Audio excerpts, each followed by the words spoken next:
నారాయణాయ. ప్రస్తుతం నేను నేపాల్ కాఠ్మండూలో ఉన్నానండి. ప్రత్యేకమైన ప్లేసెస్ ఇక్కడ చాలా చాలా ఉన్నాయి. అందులో మరీ ముఖ్యంగా దర్శించుకోవాల్సిన క్షేత్రం ఏదైనా ఉంది అని అంటే అది జల్ నారాయణ స్వామి టెంపుల్ అండి.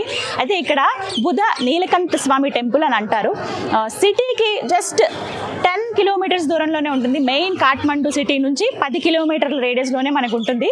చాలా చాలా సుందరమైన దేవాలయం. నేను ఇప్పుడు దర్శనానికి వెళుతున్నాను. స్వామి అలా నీళ్ళల్లో పడుకుని ఉంటారట. నేను ఎప్పుడు చూడలేదు, జస్ట్ పిక్చర్స్లో మాత్రమే చూశాను. స్వయంగా చూడాలి ఆ దివ్యమూర్తి ఎలా ఉన్నారనేది ఆ అనుభవం నేను ఖచ్చితంగా చెప్తాను. ఇదే లోపలికి వెళ్ళే మార్గం. వెళ్ళిపోదామా మరి? రండి. ఇదే క్యూ లైన్ అండి. నేను దర్శనానికి వెళ్తున్నాను. సో ఇక్కడ నుంచి నెమ్మదిగా వెళ్ళి దగ్గర నుంచి స్వామిని చూడొచ్చు. దూరం నుంచి చూసేది బయట నుంచి ఇంకో వేరే లైన్ ఉంది. బట్ ఇక్కడ నుంచి అయితే చాలా దగ్గరగా స్వామిని వీక్షించవచ్చు అనమాట. దగ్గరికి వెళ్ళి స్వామిని చూసి అలా ఒక ప్రదక్షిణ చేసుకునేట్టు వచ్చి నా అనుభవం చెప్తాను మీకు.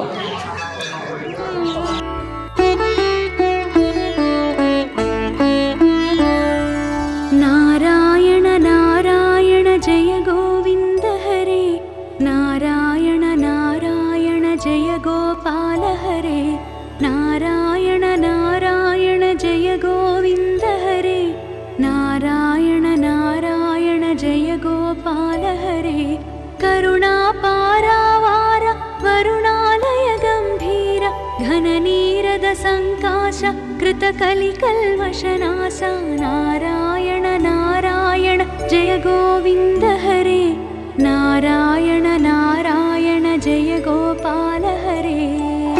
దర్శనం ఎంత చక్కగా జరిగింది. దగ్గర నుంచి చూశాను. ముందు వెండితోటి పాదాలు అవి చేయించి పెట్టారండి స్వామికి. అందరూ వచ్చి దండం పెట్టుకుని వెళ్ళేలాగా ఆ పాదాలను ఒక్కసారి స్పృశించి దండం పెట్టుకుంటే నిజంగా ఆ మూర్తిని తాకినటువంటి భావన కలిగింది నాకైతే. జల నారాయణ స్వామి. యాక్చువల్లీ కొంతమంది ఇది ఫ్లోటింగ్ నారాయణ అంటారు. ఇది తేలుతున్నటువంటి నారాయణమూర్తి కాదండి. ఆయన అలాగా ఫిక్స్ చేయబడి ఉన్నారన్నమాట. వాస్తవానికి ఇది ఒక పొలం లాంటిది. ఆ పొలంలో స్వామివారి విగ్రహం అలా తవ్వుతూ ఉంటే బయటపడిందట. అందుకని స్వామి స్వయంగా దర్శనమిచ్చింది. ఎలా ఉన్నారో అక్కడే అలా ఉంచేశారు, ఏమీ కదపకుండా. అంటే అందుకే స్వయంభూ అని కూడా కొంతమంది చెబుతూ ఉంటారు. బుధ నీలకంఠ్ అంటారు. అంటే స్వామి ఇక్కడ చాలామంది ఏంటంటే బుధ అనే పిలుస్తూ ఉంటారు అనమాట స్వామిని. బుధ నీలకంఠ్ అంటే నీలి వర్ణంలో మెరుస్తున్నటువంటి దగదగా మెరుస్తున్నటువంటి స్వామి అని అర్థం అనమాట. మనమేమో జలనారాయణ, నీటిలో ఉన్నారు కాబట్టి జలనారాయణ అంటాం. కానీ నా భావన అయితే అదొక పాలకడలైతే స్వామి శేషతల్పం పైన మనందరినీ రక్షిస్తూ కాపాడుతూ మన కష్టాలు సుఖాలు అన్నీ తెలుసుకుని వింటూ వింటూ వింటూ అలా సేద తీరారేమో అన్న భావన అయితే నాకు కలిగింది. ఆయన రూపం కూడానండి అలసిపోయి నిద్రపోతే ఎలా ఉంటారు అలా అనిపిస్తుంది అనమాట. అలా నెమ్మదిగా నిద్రలోకి జారుకున్న భావన. మెత్తగా అలా శేషతల్పం ఆయన అలా ఉయ్యాలు ఊపుతుంటే ఆయన ఎలా పడుకుంటారు అలా ఉంది. ఆయన ఆభరణాలు కూడా చాలా సింపుల్గా వేశారు. ఎక్కడ హడావిడిగా మొత్తం అన్ని ఆభరణాలు పెట్టేలేదు. ఫస్ట్ ముందు ఆపాదమస్తకం మనం వర్ణించుకుంటూ వస్తే నాకు ఇక్కడ కనిపిస్తున్నారు ఆయన, అందుకే చెప్తున్నాను. ఆపాదమస్తకం వర్ణించుకుంటూ వస్తే పైన ఆదిశేషులాగా అంటే కిరీటం అనమాట. మొత్తం వెండి ఆభరణాలే ఉన్నాయి. పైన ఇలా కిరీటం ఆదిశేషుతో ఉంది. ఆ తర్వాత నెక్స్ట్ కిందికి ఇక్కడ వక్షస్థలంలో ఒక నక్లెస్ లాంటిది, ఒక పెద్ద హారం లాంటిది వేశారు. చేతికి ఆదిశేషులు 2 పెట్టారు. అండ్ అలాగే మిగతా చేతులు 4 చేతులకి కడియాలి. అయితే 4 చేతుల దగ్గర ప్రత్యేకం ఏంటంటే చక్రం ఒక చేత్తో, మరొక చేత్తో గద పట్టుకున్నారు పైకి, కింది చేతితో శంఖాన్ని పట్టుకున్నారు, ఇంకొక చేతితో అభయముద్ర అనమాట. ఇలా ఈ విధంగా ఉంది. ఇక కింది వరకు వస్తే పాదాలకి కడియాల్లాగా వెండివి పెట్టారనమాట. శేషవస్త్రం వేశారు, పసుపు రంగు వస్త్రం వేశారు స్వామికి. అలాగే పూలతో అలంకరించారు. ఇప్పుడు మాత్రమే ఇలా సింపుల్గా ఉన్నారు. కొన్ని ప్రత్యేకమైన రోజుల్లో అంటే ఇంకా మనకి మార్గశిర మాసంలో, అంటే అప్పుడు ఇంకా విష్ణువుకి ప్రీతి కదా, కార్తీక మాసంలో, అలాగే శ్రావణ మాసంలో, ప్రత్యేకించి జనవరి నెలలో, అందులోనూ మళ్ళీ ఇక్కడ నేపాల్ ఉగాదికి అంటే వాళ్ళ కొత్త సంవత్సరం రోజున చాలా వైభవంగా ఇక్కడ పూజలు జరుగుతాయి. అది మొత్తం పూలమాలలతో అలంకరించి వివిధ సేవలు చేస్తారు. ఇక్కడ స్వామికి వివిధ కార్యక్రమాలు జరుగుతాయి. ఈ టెంపుల్లో చాలా పెళ్లిళ్ళు కూడా జరుగుతాయండి. చాలా సింపుల్గా అయిపోతాయి నేపాల్ పెళ్లిళ్ళు. అలా పెళ్లిళ్ళు జరుగుతుంటే ఒక పక్క కొంతమంది ఏమో 1,00,000 దీపారాధన చేస్తారు. 1,00,000 ఒత్తులతోటి దీపారాధన ఒక నోములాగా పెట్టుకుని కొన్ని వారాల పాటు అలా దీపాలు వెలిగిస్తారు అన్నమాట స్వామికి. అంటే ఏమైనా కోరికల కోసం మొక్కులు చెల్లించుకోవాలనుకునే వాళ్ళు అలా చేస్తారు. చుట్టూ కూడా కొన్ని ఉపాలయాలు కనిపిస్తాయి మనకి.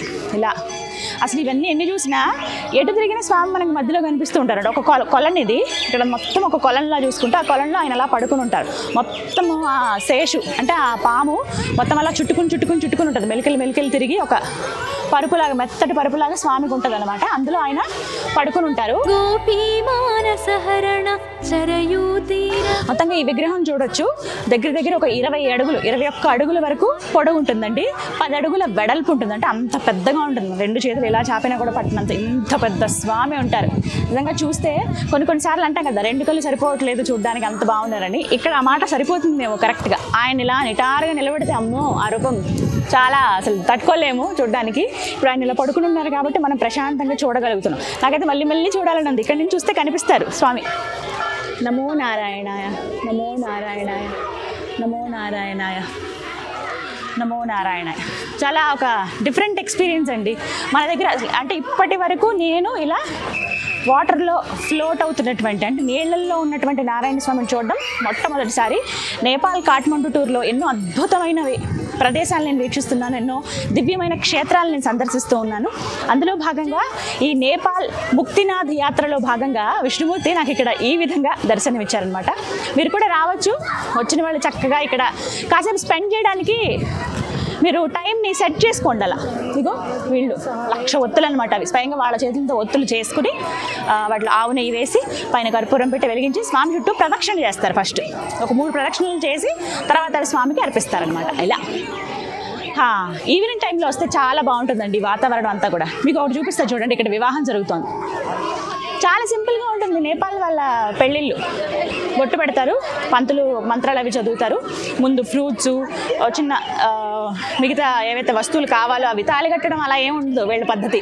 బొట్టు పెట్టడం అనేది మెయిన్, దండలు మార్చుకోవడం అనేది అతి ముఖ్యమైనది. సింపుల్గా అయిపోతాయి నేపాల్ పెళ్ళిళ్ళు. ఓ పక్క వివాహం జరుగుతుంది, ఇంకో పక్క నోములు, ఇంకో పక్క ఏమో హోమం నిర్వహిస్తున్నారు. అసలు ఎంత సందడిగా ఉందో తెలుసా. అంటే విష్ణు నివాసం అంటే ఇలాగే ఉంటుందేమో, ఆయన ఉండేటువంటి ప్రదేశం ఇంతే సందడిగా ఉంటుందేమో అనిపిస్తుంది. ఇలా మనం వచ్చిన మార్గం ఇటే. ఇలా వెళ్ళి స్వామి చుట్టూ అలా తిరిగి దర్శనం చేసుకుని మళ్ళీ ఇలా బయటికి వెళ్ళిపోవాలన్నమాట. సో చూసారు కదా డిఫరెంట్ ఎక్స్పీరియన్సెస్ అన్నీ కూడాను.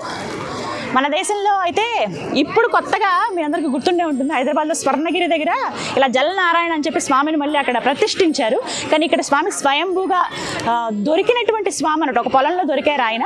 సో ఎలా ఉంటారో అలాగే ఉండిపోయింది విగ్రహం అది. మీరు నేపాల్ వచ్చినప్పుడు జలనారాయణ స్వామి టెంపుల్ అని మాత్రం అడగండి, కొద్దిగా కన్ఫ్యూజ్ అవుతారు. అలా అడగకుండా బుధా నీల్కంత్ స్వామి టెంపుల్ ఎక్కడ అని అడిగితే మీకు కరెక్ట్గా అడ్రస్ చెప్తారు. జస్ట్ మనకి మెయిన్ ఏరియా దగ్గర నుంచి, మెయిన్ సిటీ దగ్గర నుంచి 10 కిలోమీటర్ల దూరంలోనే ఉంటుంది. సో నేపాల్ వచ్చినప్పుడు ఖచ్చితంగా స్వామి దర్శనం చేసుకుని ఆయన అనుగ్రహాన్ని పొందుతారని కోరుకుంటూ ఇది ఇవాల్టి వీడియో. నమో నారాయణాయ. సంభ్రమ సీతాహార సాకేతపుర విహార అచలోధృతి.